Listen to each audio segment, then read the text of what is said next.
Welcome everyone. I'm Dr. DrOlenaBerezovska, and I continue to do my podcast with the most amazing, unique people in the world.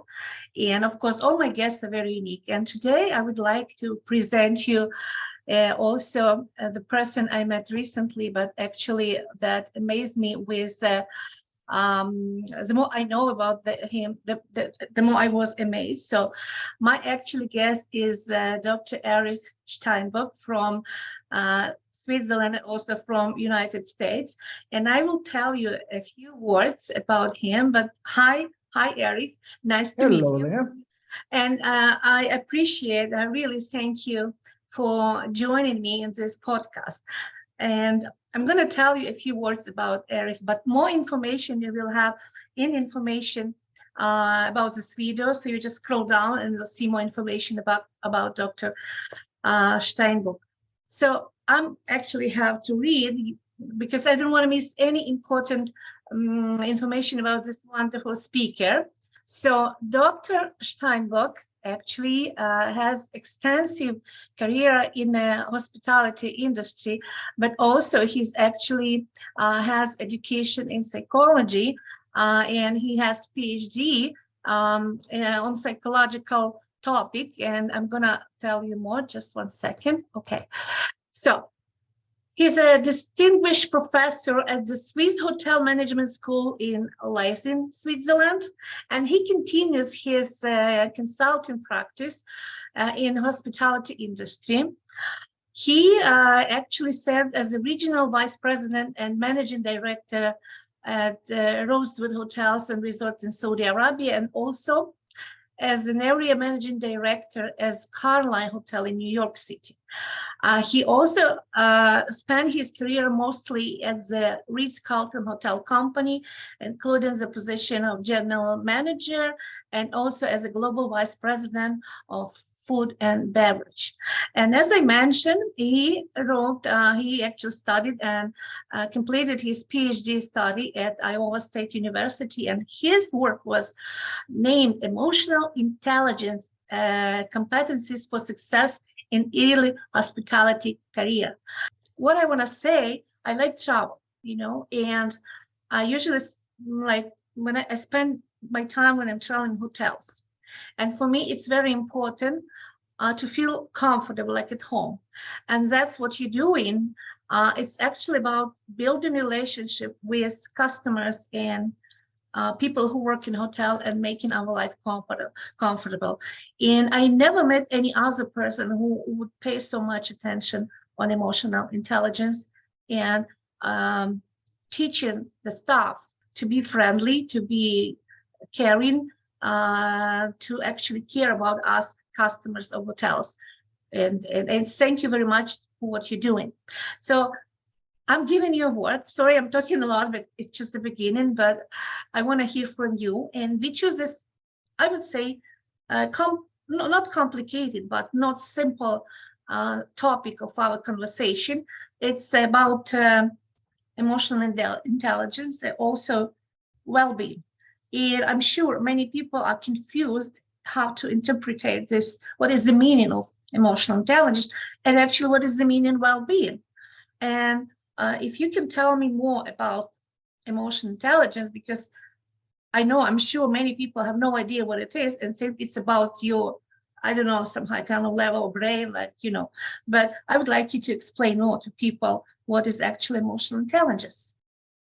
Well, thank you, Olena. I'm very honored that I am on your podcast to answer your question, what is emotional intelligence? There has been many different descriptions in a simple way by some of the gurus of that science as to be able to assess and manage one's own and other people's emotional state or emotions, if you will. And I use a tool that was developed by a company called 6 Seconds, where we measure or we assess our participants' emotional intelligence competencies, which we have broken down into 8 competencies. And I'll briefly explain. It is emotional literacy, meaning how well can I define my emotions, recognizing patterns. How do I react to my emotions? Do I do things automatically, or do I actually think about it? Apply consequential thinking, which how much do I think ahead of time, the costs and benefits, the pros and cons of my actions that have been motivated by the emotions. Engage in intrinsic motivation, which means how much do I do things out from the heart and not because of some extrinsic motivators. How well do I manage my emotions? How well can I actually get out of a emotion that doesn't serve me well? Can I see sunshine when it's raining? Positive thinking, how well do I assess ahead of time if the glass is half full and is there opportunities to fill it up? And then the last two are empathy, which of course many people seem to affiliate with emotional intelligence a lot. And pursue noble goals is, do I know where my life is heading to and why I'm doing the things I'm doing? So we assess these 8 competencies. They are self-assessments. And with them, they have also 4 success factors, which is effectiveness, quality of life, relationships, and well-being. And well-being is, of course, physical well-being, but also the emotional well-being of a person. Then in my studies, I did linear regression analysis with 380 subjects, seeing which emotional intelligence competencies affect those outcome factors the most. And we found that in the early stages, intrinsic motivation is the competency that has basically statistically the only significant effect on all 4 outcomes. And that was the gist of my research work. But then what happened, COVID came around. And because I had a lot of data at school already, because I've been assessing students, hundreds of students with this tool, I had a lot of, obviously a lot of data already from students before COVID, and I compared that data with the students during COVID. Now, students during COVID, sometimes they had to stay in their rooms, they were quarantined, they didn't know what they're going to do after they graduate. They didn't have those relationships that they usually have at the university. And I expected that the average score for the sense of well-being, the subjective sense of well-being, how they feel about it, would change significantly. Well, it was a big surprise to me that the sense of well-being of the students during COVID and before COVID didn't change at all. The bell curve changed. So people who tended to be a little unhappy before would be the ones that became very unhappy. And the people that were somewhat happy before became very happy. They experienced postpartum growth. And because they had less choice of things to do, life actually became easier for them. And so then armed with that data, I decided I'm going to focus more on the science of well-being. And we now run experiments with interventions with our students to see what works for our students. We don't have any outcomes yet, so please don't ask me what we're going to do, what we're doing, because we're in the middle of it at this point. So that's in a nutshell what I've been doing with emotional intelligence and the science of well-being. Very interesting. And actually, when we are talking about well-being, again, there's a lot of definition of well-being. And that's why you put the word subjective well-being, because every subject, every person look at well-being in own way. And honestly speaking, I see how actually change even here, and how my friends and colleagues change, and how they started to perceive life in a different way and still be happy, still do something. And even this war in Ukraine started a year ago, and they actually a little more, and I'm Ukrainian and I'm going through emotional stress. But I found that even under the circumstances of war, people try to survive and do something better and create something better and talk about well-being, like emotional, psychological well-being. So So well-being is not a stable condition all the time, and definition subjective. It means every person can change this perception of well-being and minimize, let's say, like it's interesting how it changed because we start looking about something very important for us during this 2 years of quarantine, and we had very strict quarantine here in Canada. And I found that we minimize the things we need, we start thinking differently, appreciating every day and everything that surrounds us. And also we didn't complain that it became worse in a way that we become mental unstable. Even we have data that a lot of young generation had more psychological problem, mental problem than us, like older generation. What actually used from from emotional intelligence in teaching your students, because it's more like psychological part, and I know it's very important, like to have good relationship with customers, and not only with customers, but everyone who surrounds the person. Doesn't matter what profession. Have changed actually the training and how much of psychological part like you put in your training in the hospitality industry. Yeah, if there is an industry that has much to do with relationships, it's the hospitality industry. Exactly. That's what it's really built on.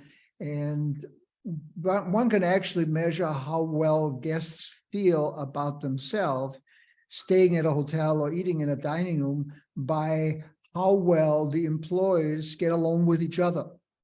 If there are great relationships within employees, one tends to feel pretty good about being in the place. So the subjective well-being is contagious, if you will. And it goes the other way too. If they don't get along with each other, I don't want to stay there. So of course. we use relationship building exercises quite a bit. They are different from country to country. There are social skills that one has to consider. At our school, we have students from all over the world. 60% of our students are actually from the Republic of China, another 20% for the rest of Asia, and then the rest is just spread from all over the world, Africa and Europe and Middle East and so on. So we have to be actually careful, even when we teach in English, that the translations about relationship building doesn't get lost, and the translation about well-being doesn't get lost, because there are some words that just don't translate. For example, in German, being happy is ich bin glücklich, but it also means I'm lucky. It's interchangeable between lucky and happy. So if I talk too much about happiness, they think it's all about luck, if I'm not careful. And a really interesting situation I just experienced last week, I was still in Switzerland teaching. I was talking we were talking about entitlement. And there are some articles, some very good articles written on when people have a sense of entitlement that could actually cause stress. Now, they define entitlement in these articles as two types of entitlement: one psychological entitlement, and the other one legitimate entitlement. Legitimate entitlement is, I have done something, I've worked really hard all my life, I saved my money, I am now going on a world cruise. I'm entitled to that. Psychological entitlement is, I haven't done anything, but the world owes me something. It's true. It's true. Sometimes, before I had the same thoughts, like when I was disappointed in achievements, or when I didn't get in career or other, directions what I wanted. And then I was like asking myself, who's guilty? I mean, the world actually owes me something. The universe owes me something. The God owes me something. So I agree with you. We all going through this, but sometimes people stuck in this. Yeah, and the psychological entitlement actually causes stress. It actually causes a lesser happiness, lesser sense of well-being. So I was explaining that to the students, and the Chinese students looked at me. They couldn't understand the word entitlement. So I asked them to Google search it and look it up. And then they realized that their idea of earned and unearned entitlement were two completely different expressions. So if I just say entitlement, they wouldn't even know what I was talking about. And that goes on in other languages and so on. So when we talk about subjective sense of well-being, we also emotions are expressed differently in different cultures. I come from a culture in Austria where we don't tell everybody we love them all the time. We just don't do it until it's really, really serious. If I was married to an Austrian woman and I would tell her 6 times a day that I love her, she would probably ask me to see a psychologist, go to therapy. While in America, love you, love you, love you gets thrown around like candy. Yeah, honey, love you. Yeah, I know. Or the idea, I miss you. Well, in German, if I say I miss you, that means I'm going to notify the police because there's something seriously wrong. But the idea of the emotion of missing somebody is just not expressed the same way. So what I'm trying to say is with dealing with an international student body, and as this global world becomes a village, we have to be cognizant of the different cultures and interpretations of both emotional intelligence and subjective well-being. Wow, it's interesting. Actually, when you were telling me about this, I love you, like when in United States or actually North America, and I remember like funny jokes. So when a group of friends came to one guy and they had some kind of party, and it's like old people, and actually they saw like whenever guys said, "Honey, bring us beer," "Honey, bring us that," like "Sweetie," whatever. So. And they saw like beautiful relationship, and they asked him, "How can you manage such a wonderful relation with your wife, calling her honey, calling her sweet?" And she always like respond in a nice way. And he said, "We lived together for so long that I forgot her name." And like he chose like, different words, beautiful words just to call her. And about translation, I totally agree with you because, for example, there are like a couple words that you cannot translate even in Slavic languages like Ukrainian, Russian, like resilience. There's no translation that would really express what does it mean. And even the word well-being, it's like difficult to translate in Slavic languages. And I know many people speak English, and it could be very good English, advanced English, but at the same time, when it comes to some definition or specific word in specific areas, yeah, you're right. So, and plus cultures, and people have an absolutely different opinion or wrong translation or understanding. And what you're doing when you said that, I like it when you said that in different countries, so you actually try to be adjusted to their culture, their understanding, even their philosophy, their mentality. And it's really great because it's actually made entire world comfortable. When we go there, it's for us more comfortable to talk to people who understand what we're talking about and be in hotels or anywhere else in restaurants and feel comfortable and happy, enjoying food, enjoying stay, enjoying travel. So yeah, you really, really do a great job in this direction. As I mentioned before, I never met a person who was putting so much psychological topics into hospitality industry. Never was before, right? And then you change perception, and I'm happy that you have people who understood and probably understand you now. And by the way, was it difficult to start consulting on these topics, and start lecturing these topics in hospitality industry? Well, because I've had a career and I have former colleagues that are still in the industry, I have connections where I can go in and talk with the leaders and managers in some of the hotels and in some of the organizations.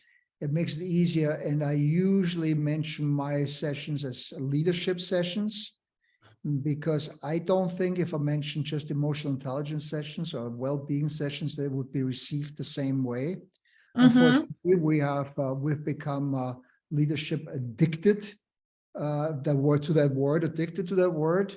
Crazy enough, we need more followers than leaders, and we have very little followership education, which I also incorporate.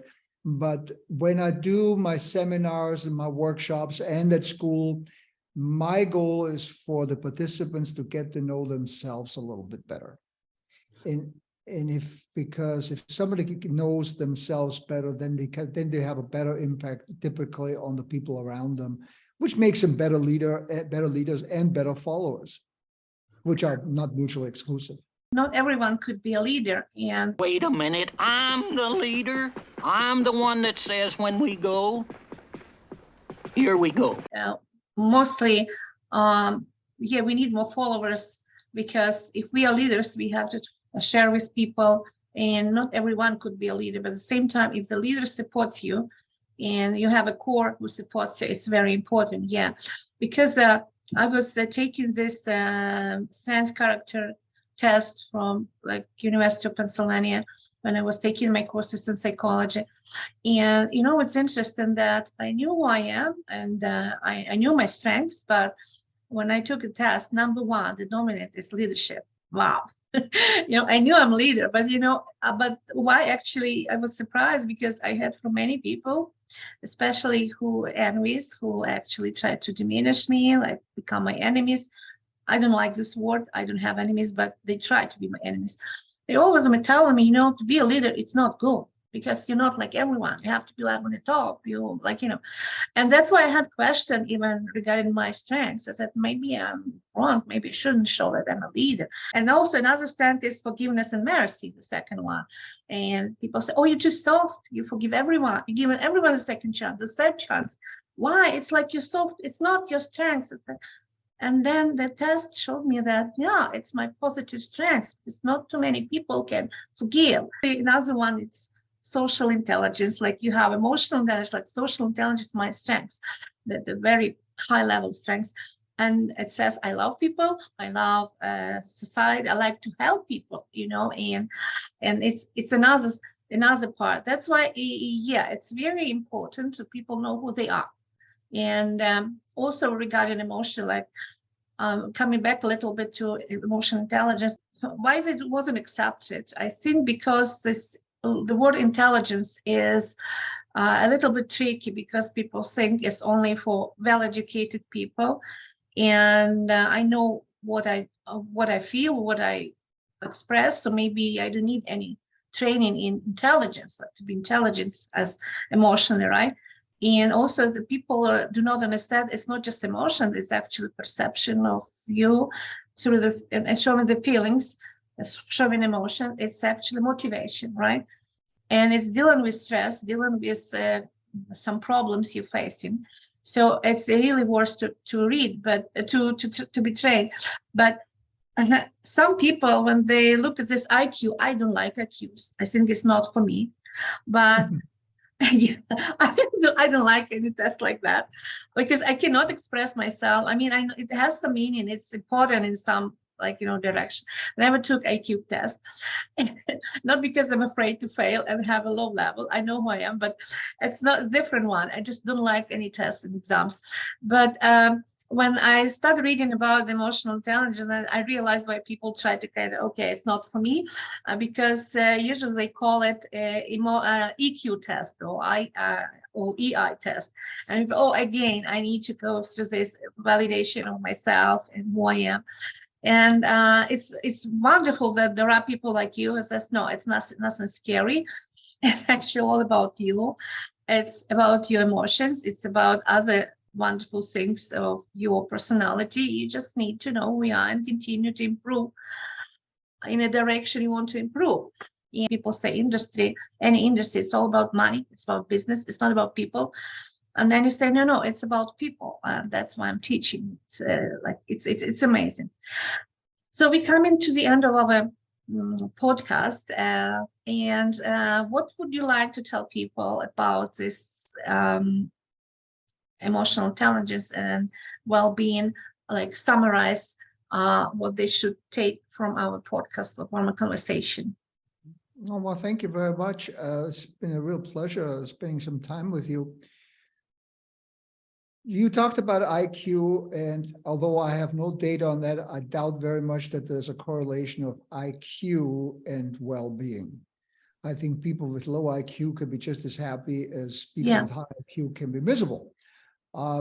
There is not as much of a correlation of emotional intelligence and well-being either. However, there is a strong correlation. There's plenty of data on that, on emotional intelligence and relationships.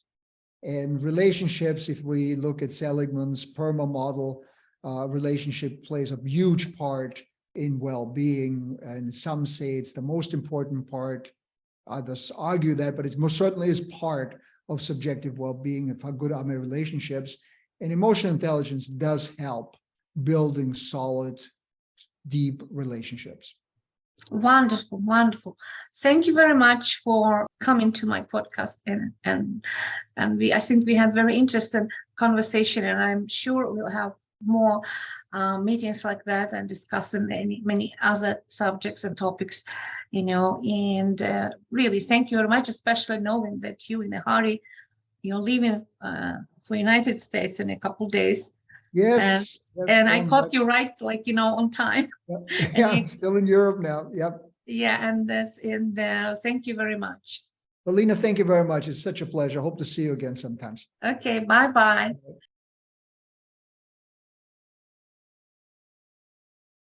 Wow. I'm excited about your personality. You are, Erich, amazing. Oh, thank you, Olena. That's so nice of you. You're such a great television personality. I know. I was on television. I was on radio, actually. Yeah. I mean, I'm not afraid of people. For many years, I was interviewing people I like, people I admire, to show other people, look, this is a unique person. This is an amazing person.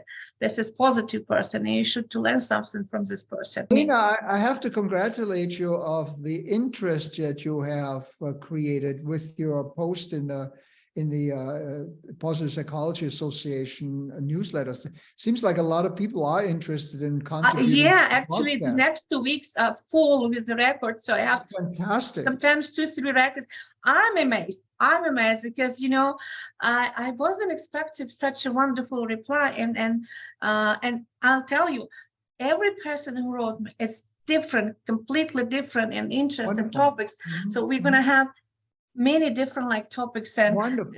Maybe it would be my motivation to go back and improve my German, because I was fluent in German before I became fluent in English. But it was 40 years ago. One forgets.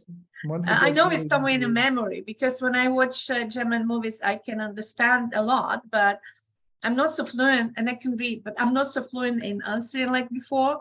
But it's still somewhere in my brain, in memory part. Wonderful. Wonderful. Olena, thank you so much. That was wonderful. Thank you very much. I'll see you when I see you, but definitely I'll see you. I look forward to it. Bye-bye. Okay. Bye-bye. Bye-bye.